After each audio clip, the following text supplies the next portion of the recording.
So this is the third lectures of chapter number 10, mechanical property of a fluid. जैसे कि हमने देखा था लास्ट लेक्चर्स में पास्कल्स लॉ सीखा था कि पास्कल्स लॉ क्या था। ओके, सब कुछ हमने डिटेल्स में पास्कल लॉ के ऊपर वर्कआउट किया था। अब उसका हम प्रैक्टिकल पर्पस के लिए उसके एप्लीकेशंस क्या है, पास्कल्स जो लॉ हमने सीखा था क्या था, लॉ कोई बता सकता है बच्चों? लॉ क्या कह रहा था? पास्कल्स का जो लॉ था वो क्या था? अरे यार अभी एग्जाम है, क्या कर रहे हो? पास्कल्स लॉ कौन बता सकता है? भले अपने हिसाब से हिंदी में भी एक्सप्लेन करो तो भी चलेगा। यस ध्रुवीन। સર લિક્વિડમાં છે ને કોઈ પણ પોઈન્ટ ઉપર પ્રેશર સેમ લાગે બધી બાજુથી. दैट मीन्स इनकम्प्रेसिबल फ्लूइड होવું જોઈએ અને ग्रेविटेशनल फोर्स नेग्लेक्ट करवा पड़े। ओके, तो जो भी लिक्विड्स होता है यदि उसके ऊपर कोई आप फोर्स लगा रहे हो या कुछ भी हो रहा है तो उसके हर एक पोजीशंस में हर एक पॉइंट पे प्रेशर जो लग रहा है वो इक्वल होता है। That is called the Pascal's law, right? तो उसको हम क्या बोलते हैं? Pascal's law. हाँ, तो वही लॉ का हम प्रैक्टिकली पर्पस में कहाँ यूज कर रहे हैं। जैसे कि आप देख सकते हो हाइड्रोलिक लिफ्ट होती है। ओके, अब वो जो हाइड्रोलिक लिफ्ट है, जैसे कि आप वीडियोस के अंदर देख सकते हो, इमेज के अंदर देख सकते हो कि ये बंदा ऊपर से जैसे कि नीचे आ रहा है, राइट? तो पूरी की पूरी गाड़ी आप चाहो तो खुद से निकल सकते हो, इस गाड़ी को ऊपर कर सकते हो? नहीं कर सकते, लेकिन इस हाइड्रोलिक लिफ्ट का यूज कर सकते हो। पैर से भी धक्का लगा के हम हाइड्रोलिक लिफ्ट का यूज करके गाड़ी को ऊपर कर सकते हैं। या तो वो हाइड्रोलिक पंप आता है ना, और जब भी पंचर पड़ता है तब गाड़ी के नीचे लगाते हैं। तो ये सारी चीज जो होती है उसमें लिक्विड भरा होता है। उसमें कॉन्सेप्ट क्या यूज होता है कि यहाँ जो प्रेशर है इस लिक्विड के अंदर, वो हर एक यदि उसकी जो हॉरिजॉन्टल लेवल सेम है, समझ लो इसी हिसाब से सेट कर किया हुआ होता है, तो वहां हर एक पॉइंट पे प्रेशर इक्वल होता है। तो आप इस साइड पे भी प्रेशर इक्वल होगा, यहाँ भी प्रेशर इक्वल होगा, यहाँ भी प्रेशर इक्वल होगा। तो उसका लो हम यूज करेंगे। तो आपको तो पता चल गया कि प्रेशर इक्वल होता है। तो प्रेशर का फॉर्मूला क्या है समझ लो। ये जो बंदा है जहां ये छोटी सी जगह पे, ओके, जो हमारा पैर रखने का पोर्शन होता है, वहां एरिया A1 है और फोर्स F1 लगा रहा है, तो प्रेशर का फॉर्मूला होगा F1/A1। हाँ कि ना? बहुत इजी वे से आपको मैं समझा रहा हूँ, ध्यान दो। अब वही चीज आपको पता है कि यहाँ सेकंड पोजीशन पे प्रेशर क्या होगा बच्चों? सेकंड पोजीशन पे सेम वही चीज P2 = F2/A2। हाँ कि ना? हाँ बोलते रहे ना, एटलीस्ट मुझे तो पता चला कि आपको जा रहा है कि नहीं। ओके, हाँ सर। हाँ बस। अब आपको वो भी पता है कि ये जो प्रेशर है, ओके, वो प्रेशर दोनों पॉइंट पे इक्वल होता है। तो लगा दो formula according to Pascal's law. तो F1/A1 = F2/A2। दैट मीन्स इसका बेसिकली मीनिंग क्या हुआ? F1/A1 F2/A2, यानी कि F/A की वैल्यू कांस्टेंट है। होता है ना, जनरली ऐसे लिखते हैं। यदि समझ लो मैं ऐसा लिख रहा हूँ कि x प्रोपोर्शनल टू y, तो x1 क्या होता है बच्चों? x2 y1/y2। या तो ऐसा भी लिख सकते हैं x1/y1 = x2/y2, लिख सकते हैं नहीं? बस वही चीज यहाँ मैंने अप्लाई की है कि जो चीज की रेशियो सेम होता है, यानी कि उस चीज की वैल्यू क्या होती है? कांस्टेंट होती है। तो F/A कांस्टेंट हुआ, यानी कि F प्रोपोर्शनल टू क्या हुआ? A यहाँ प्रोपोर्शनल टू A हुआ। इसका मीनिंग क्या है? दैट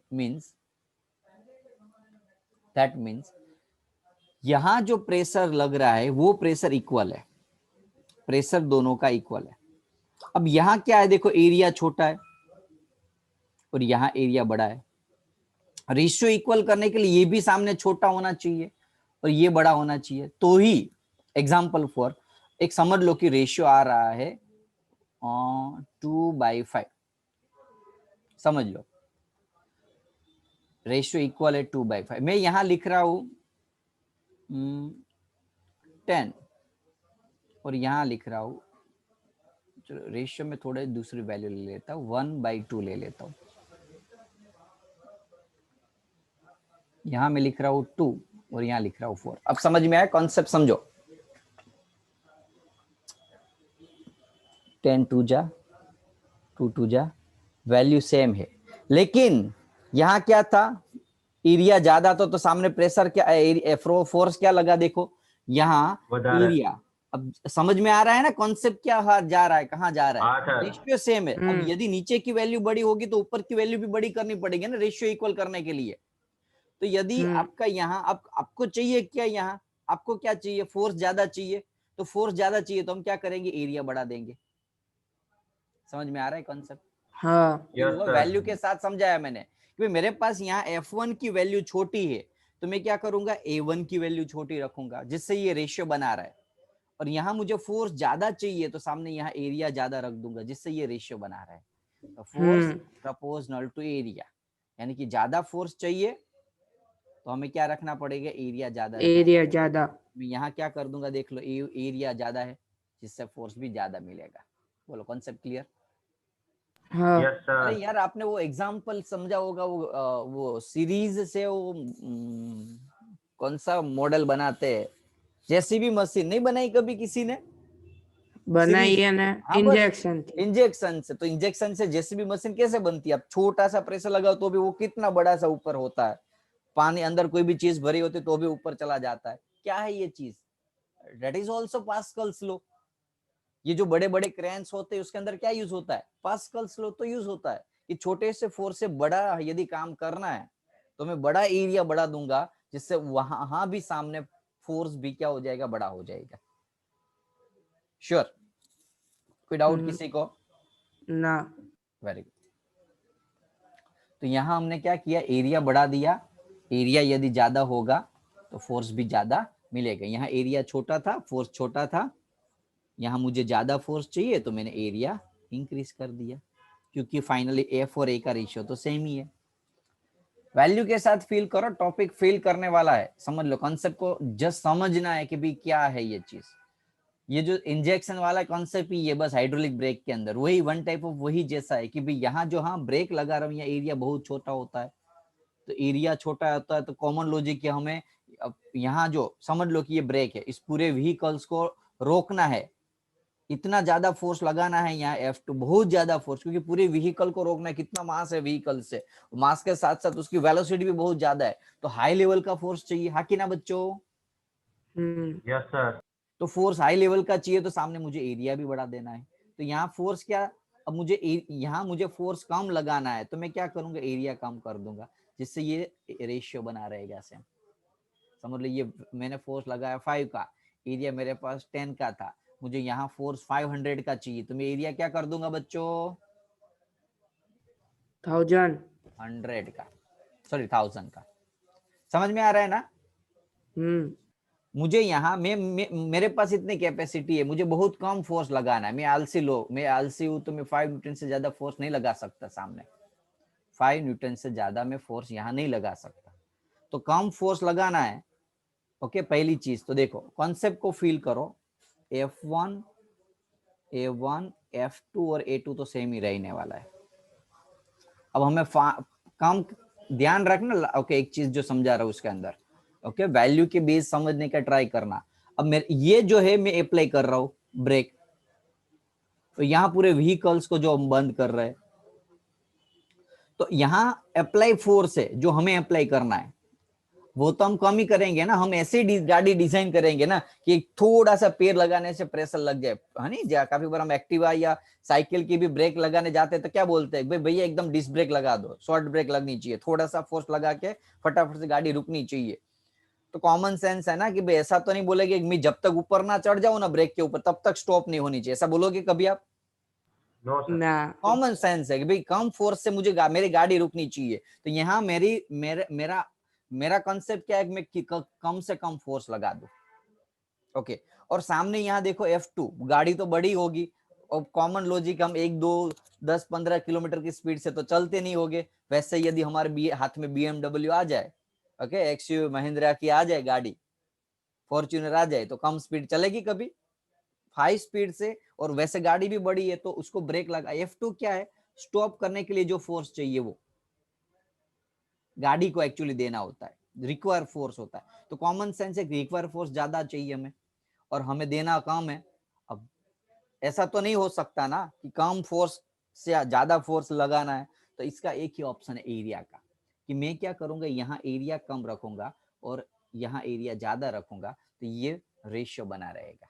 यहाँ मुझे 2 न्यूटन का ही फोर्स लगाना है और यहाँ मुझे क्या चाहिए बच्चों, यहाँ क्या चाहिए बच्चों, 200 न्यूटन का 200 न्यूटन की जरूरत है।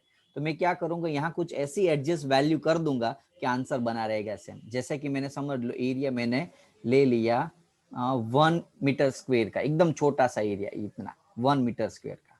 100। तो मुझे यहाँ सामने बड़ा सा एरिया बनाना पड़ेगा। अब कॉन्सेप्ट पता चला। तो मेरे हाथ में ये नहीं है और ये मुझे कम चाहिए, तो अब हमारे हाथ में यही है ना कि हम एरिया को एडजस्ट कर देंगे जिससे हमारा रेशियो बना रहेगा 2, that is called the pressure, क्योंकि प्रेशर तो सेम ही होगा। बोलो कॉन्सेप्ट फील हुआ बच्चों? हेलो, Yes, हाँ sir. Yes sir. बस यही कॉन्सेप्ट था। तो जब भी कार बनाओ, ओके, ऑटोमोबाइल इंजीनियर बन जाओ, तो ये खास ध्यान रखना, एकदम शॉर्ट ब्रेक से, एकदम खाली उसको इशारा देना होता है। नहीं, काफी बार ऐसे नई नई गाड़ी लाते हैं, पहले एकदम वो पुरानी वाली फंटी लगाती होती है। देखो मेरे साथ भी ऐसा ही हुआ है।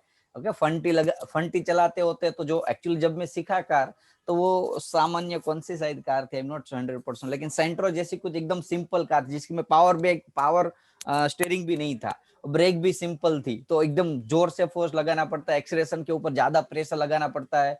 ओके, और घुमाना होता है तो पूरा हमें भी घूम जाना होता है। अब जैसे ही मेरे हाथ में नई गाड़ी आई, फर्स्ट टाइम जब मैं एकदम एकदम अच्छी से एक गाड़ी लेके जब गया, तो कंफ्यूज हो गया कि यार जितना प्रेशर मुझे उस गाड़ी में लगाना, उससे तो यहाँ बहुत कम प्रेशर लगाने की जरूरत है।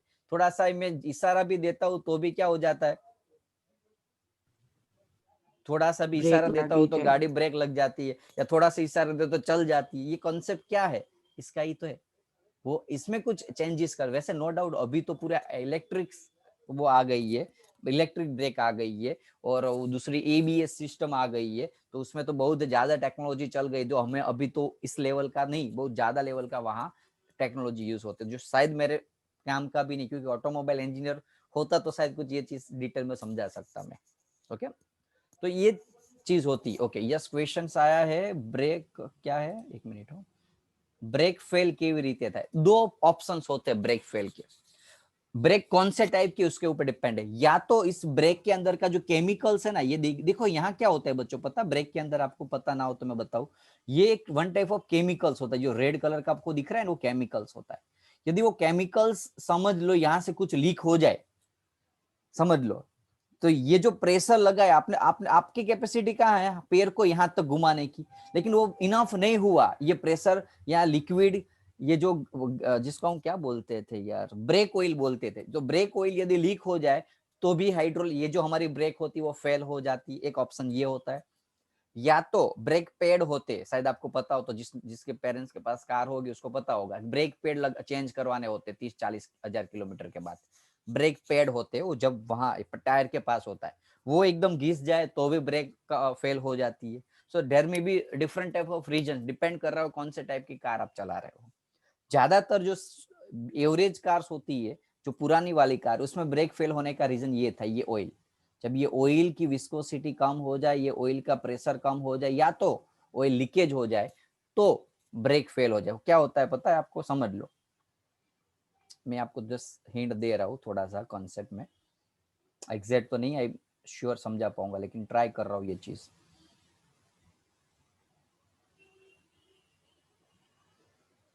ओके, समझ लो यहाँ तक पानी, ये लिक्विड भरा हुआ है, मैंने जैसे ही यहाँ से प्रेशर लगाया तो ये नीचे दबेगा ये भाग, तो ये प्रेशर यहाँ जनरेट होगा, तो ये आगे जाएगा और यहाँ से जनरेट होगा। अब बच्चों प्रॉब्लम ये हुआ कि यहाँ से जो लिक्विड है वो कम हो गया, समझ लो लिक्विड क्या हो गया, लीकेज हो गया। अब मैंने प्रेशर लगाया, यहाँ तक खींच जाएगा, तभी भी ये लिक्विड के पास पहुंच ही नहीं पाएगा, उसका जो पिस्टन होता है वो पिस्टन इस लिक्विड के पास पहुंच ही नहीं पाएगा, तो इसके अंदर प्रेशर ही जनरेट नहीं होगा, तो प्रेशर जनरेट नहीं होगा तो यहाँ कुछ आउटपुट नहीं मिलेगा, एफर्ट नहीं मिलेगा। So that's why the brake will be fail. ये कॉमन ब्रेक जो पुरानी वाली गाड़ी में थी, अभी जो कार है उसमें तो पता नहीं, मुझे भी इतना पता नहीं चलता कि कितनी वाली टेक्नोलॉजी इसके अंदर चल रही होती है। ओके, अभी कार फेल के बहुत रेयर ऑफ रेयर केस में प्रॉब्लम्स दे। हाँ, कार चिपक जाती है, ब्रेक लग जाती है, कार चिपक जाती है, चलती नहीं है, यदि इनकेस कुछ प्रॉब्लम हो ना तो, लेकिन ये फेल का बहुत अब रेयर ऑफ रेयर केस में मिलता है reasons. Okay, clear Brijesh? Okay, तो न्यूमेरिकल ले लेते हैं, थोड़े से इजी न्यूमेरिकल से, कंसेप्ट पे ऊपर फोकस करना, न्यूमेरिकल बहुत इजी है। क्वेश्चन है, two steering of different cross sectional field with the water are connected tightly fitted with rubber. एक स्टीयरिंग ऐसी है कुछ, एग्जैक्ट तो मैं नहीं बना पाऊंगा लेकिन ट्राई कर सीरिंज रहा हूँ। जैसा है सर, इंजेक्शन। हाँ तो इंजेक्शन ही बना रहा हूँ लेकिन ओके, और यहाँ पाइप लगी हुई है, यहाँ शायद कुछ छोटा सा कुछ ऐसा प्रेशर होगा, अब समझ लेना अपने हिसाब से। ओके, दो steering different cross sectional field with the water connected tightly rubber bag, और यहाँ से अब ये जो बड़ी वाली है, ये जो सीरीज है वो बड़ी वाली, वो नहीं आती जानवरों की, और ये क्या है, ह्यूमन बींग्स। खबर नहीं पड़ती। ओके, यहाँ से मैंने, बेटा ये इंजेक्शन ही है, ये हमारा इंजेक्शन और ये जानवरों का इंजेक्शन है, समझ में आया? हाँ ओके भाई, इतना मेरा ड्राइंग इतना होता अच्छा तो मैं आपका पेंटर नहीं बन जाता, या ड्राइंग का टीचर नहीं होता, फिजिक्स का टीचर क्यों बनता है यार? मेरी जिंदगी में मैं एक ही बार फेल हुआ, वो ड्राइंग के सब्जेक्ट में, इजी करके इंजीनियरिंग में एक सब्जेक्ट आता है, इंजीनियरिंग ड्राइंग या जनरली उसको बोलते हैं, इसमें मशीन्स के अलग अलग क्रॉस सेक्शनल एरिया या top view side view draw करने होते हैं, उसमें जिंदगी में फर्स्ट टाइम फेल हुआ हूँ। ओके, तो आपको इतना तो सहन करना पड़ेगा मुझे, इसलिए मैंने निकाल दी। चलो आप हमारी, तो two steering different cross sectional area water are connected tightly filled with the rubber tube filled with the water, diameter of the piston, small pistons, तो स्मॉल पिस्टन का डायमीटर दिया हुआ है 1 सेंटीमीटर और लार्जर पिस्टन का diameter दिया हुआ है 3 सेंटीमीटर। बोलो समझ में आया बच्चों? हाँ यस सर। ओके, रेडियस कितना हो जाएगा उसका 1/5, 1/2 सॉरी, 1/2 सेंटीमीटर है तो उसको मीटर में कन्वर्ट कर दो, इसका रेडियस कितना हो जाएगा 3/2। थोड़ा लंबा लेक्चर खींचने वाला हो, ओके, लेक्चर नहीं है ना किसी का 5 बजे। Find the force exerted on the large piston, large कौन सा है, लार्ज ये है, उसके ऊपर का फोर्स F2 फाइंड करना है। यदि छोटे वाले पिस्टन के ऊपर लगाया हुआ फोर्स F1 10 दिया हो तो। बोलो समझ में आया इतना? ए नंबर का कॉन्सेप्ट समझ में आया बच्चों? हाँ ध्रुवीन तू लेगा वीडियो देख लेना, अब मैं क्या करूं, हर बार प्रॉब्लम होता है ये, स्कूल को टीचर को बोल दे 5 बजे टेस्ट ना रखे। अब चलो, लार्ज और ये small, now now now now कौन सा फॉर्मूला लगाए बच्चों, प्रेशर का लगा दो फॉर्मूला, दोनों में प्रेशर तो सेम ही होगा, तो force upon area, force upon area,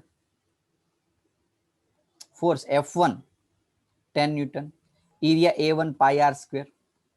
बोलो बच्चों पता चला ना, F2 फाइंड Yes, करना sir. है और A2 पाई R2 स्क्वायर, 10 पाई पाई तो वैसे कट हो जाएगा, R1 1/2 इंटू 10⁻⁻² का होल स्क्वायर, F2 3/2 इंटू 10⁻² का होल स्क्वायर। बोलो बच्चों सोल्व कर लोगे F2 की Yes, वैल्यू? sir. ओके, तो कर लेना सोल्व, वैसे ये तो कट ही हो जाएगा, साम सामने सेम है, तो मैं थोड़ा सा करा ही देता हूँ। चलो 10/1/4 9/4, 4 4 भी कट हो 4 जाएगा, कट तो F2 इज इक्वल टू 90 जैसा कुछ आ रहा है। Hmm. ओके, ए का आंसर 19 मिल गया, ए का। अब बी में क्या है, if smaller piston is pushed in through 6 metre, ऐसा समझ लो कि ऐसा इंजेक्शन में प्रेशर रेंडमली भरा हुआ है, यहाँ से मैंने प्रेशर लगाया तो ये इंजेक्शन है ना, वो थोड़ा अंदर घुसा यहाँ तक, वो सारा लिक्विड यहाँ आ गया। समझ में आ रहा है ना बच्चों, इतना मूव हुआ, कितना 6 मीटर 6 सेंटीमीटर 6 सेंटीमीटर स्मॉलर वाला।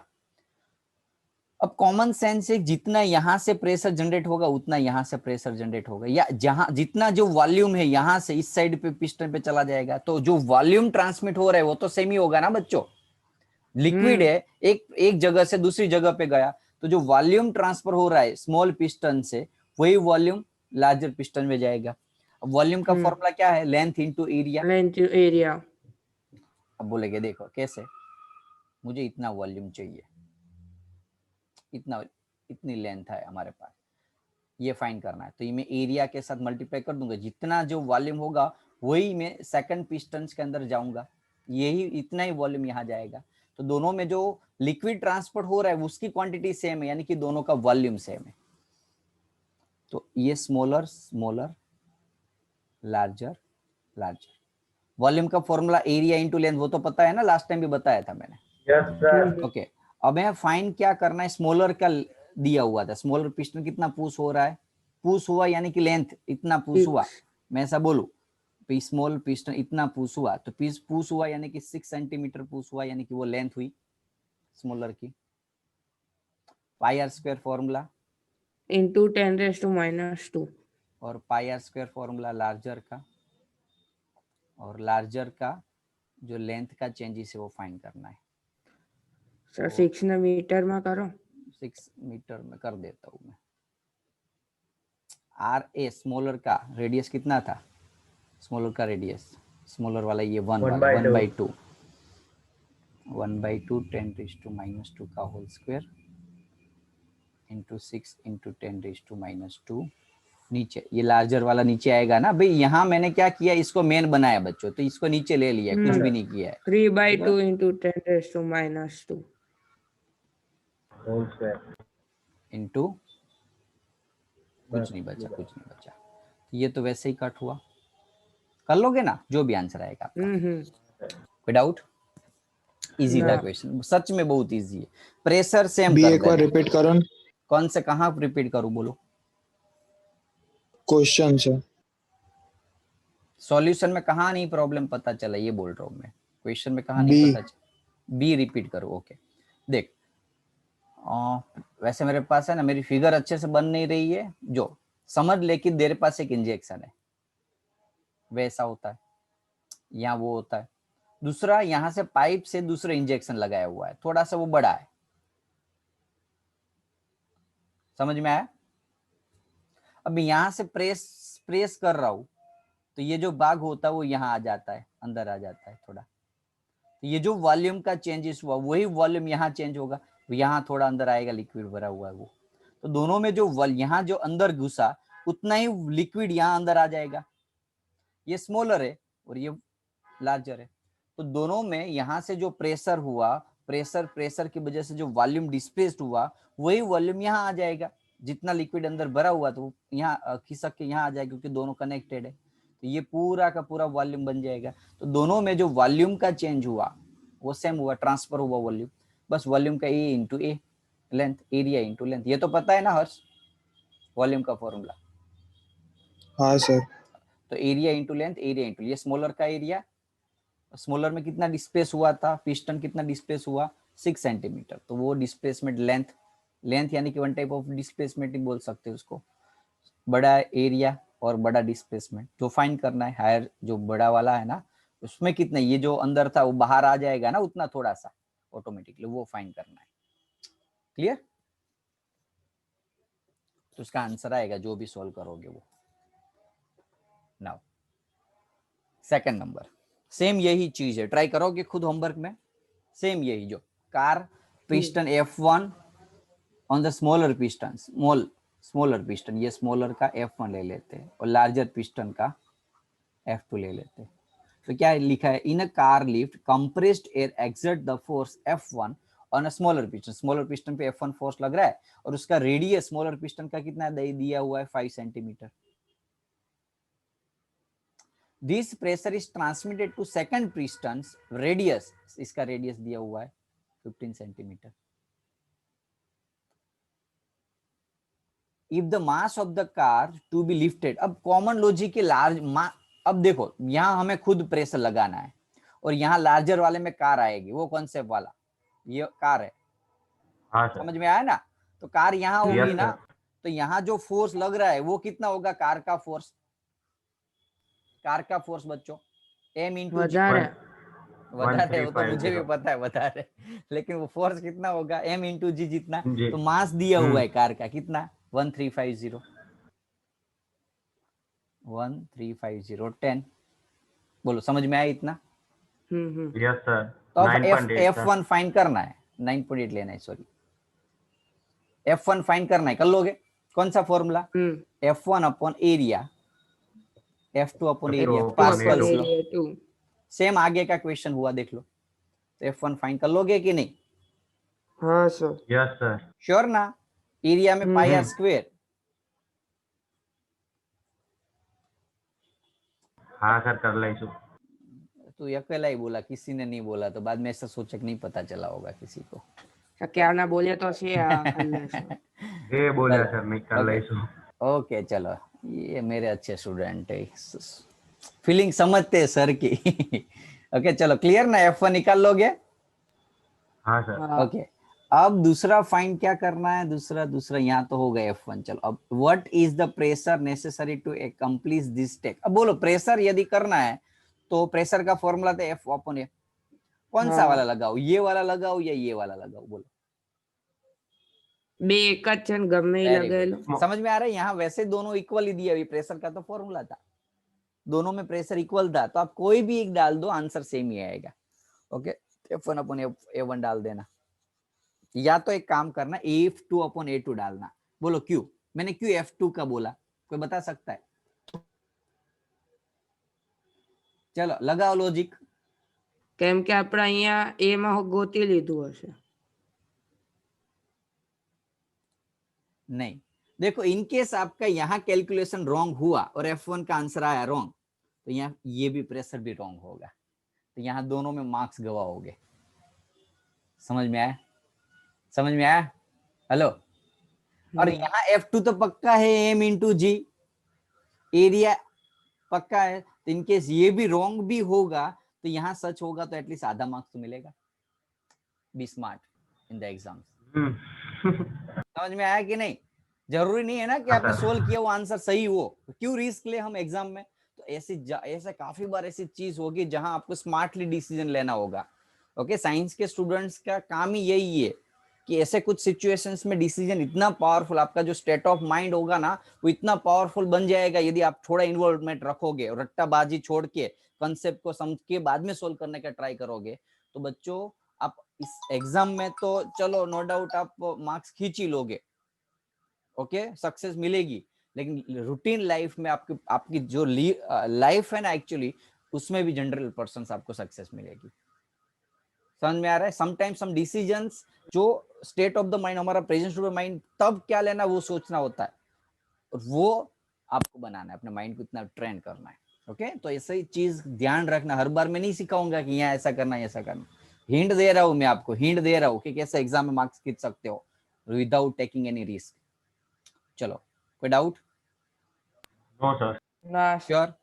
सॉल्व कर लोगे ना? समझ में आया ना मैं क्या बोला? समझ लो बच्चों, हेलो? हाँ हाँ हाँ बस है। F1 जो आंसर आएगा वो नहीं यहाँ डालना, F2/A2 वाला डालना, जिससे क्या आएगा, यदि इनकेस ये रॉन्ग होगा तो भी ये राइट होगा। चलो, आई होप सभी को सब कुछ पता चला होगा अभी तो जो चला है હા उसमें। Sir. Application of Pascal's law और उसके दो एग्जांपल्स। ओके, बाहर के एग्जाम्पल मैंने सोल्व करने इसलिए बंद कर दिए क्योंकि आपको पता है कि वो बाद में हम करेंगे, क्योंकि सिलेबस थोड़ा फास्ट भगाना है 11 का।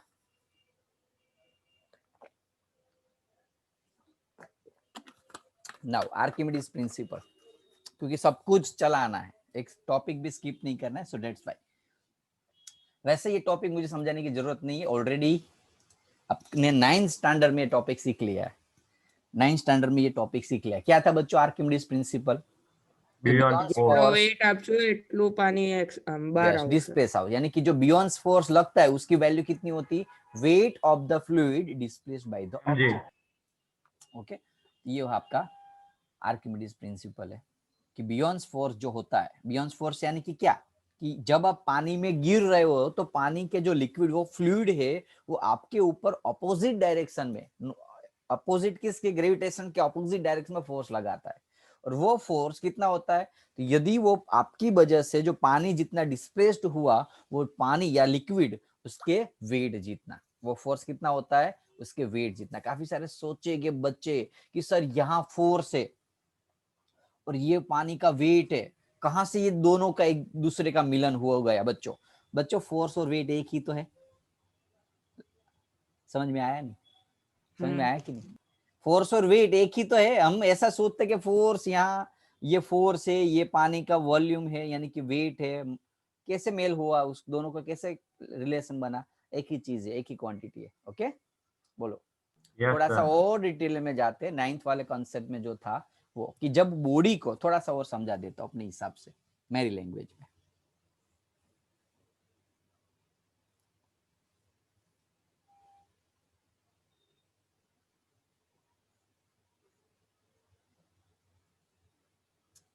पानी यहाँ भरा हुआ है, समझ लेना हो बच्चों, बाद में ऐसा मत बोलना कि सर समझाओ। ओके, 9th का कॉन्सेप्ट है।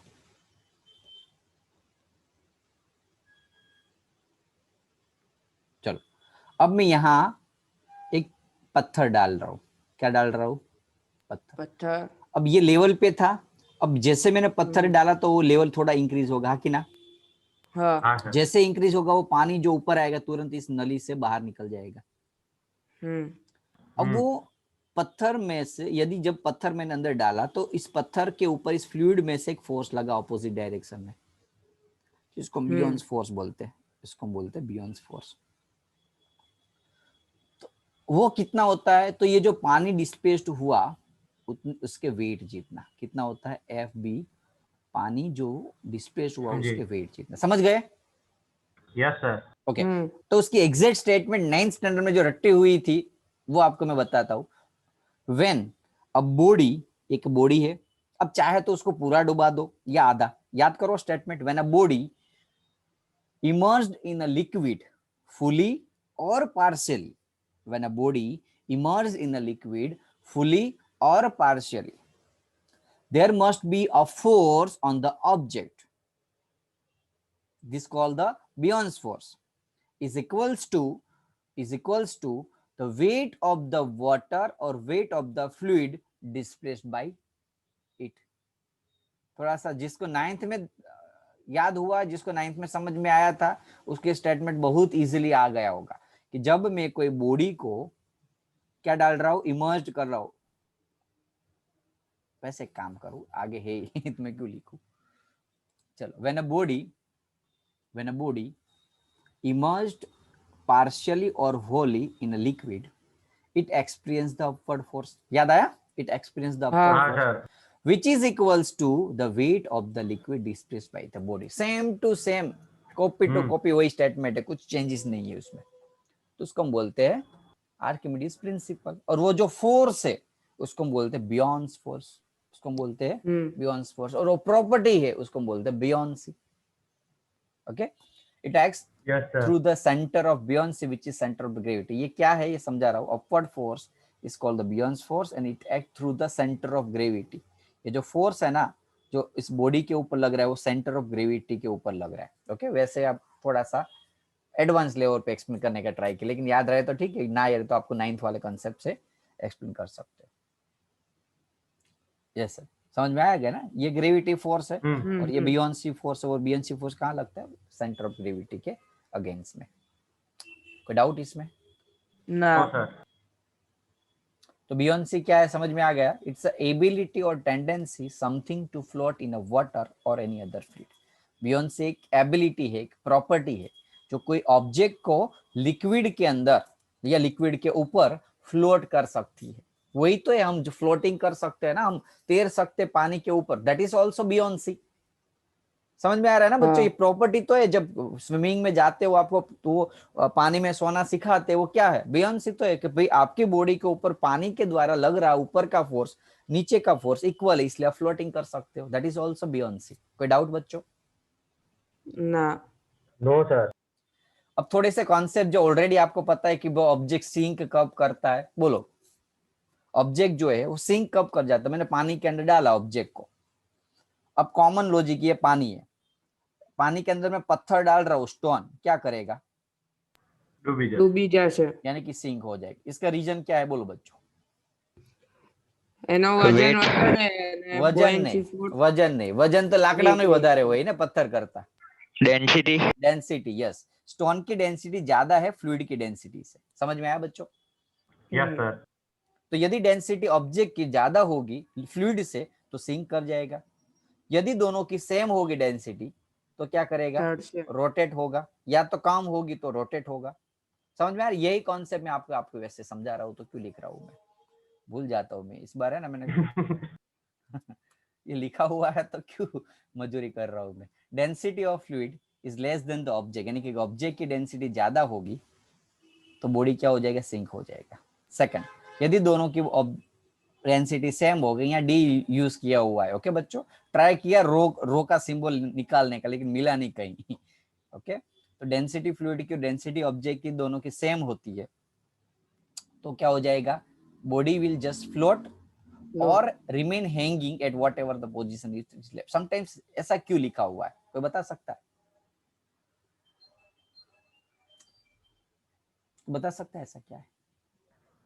जरूरी तो नहीं है ना कि जो लिक्विड के अंदर हमने जो ऑब्जेक्ट डाला वो खुला ही, वो किस कहाँ, ऐसा भी हो सकता है ना कि हैंगिंग किया हुआ हो। हाँ सर। ओके, ये समझने के, वैसे थोड़ा एक्स्ट्रा समझने का ट्राई किया हो, लेकिन तो डोंट वरी, इतना याद रखोगे तो भी ना हो। ओके, तो टाइम पता है। चलो 1 मिनट हो, चलो फटाफट से। और यदि इसकी रिजॉइन कर लेना, यदि कट हो जाए तो, और फ्लूइड की डेंसिटी ज्यादा होगी तो क्या होगा?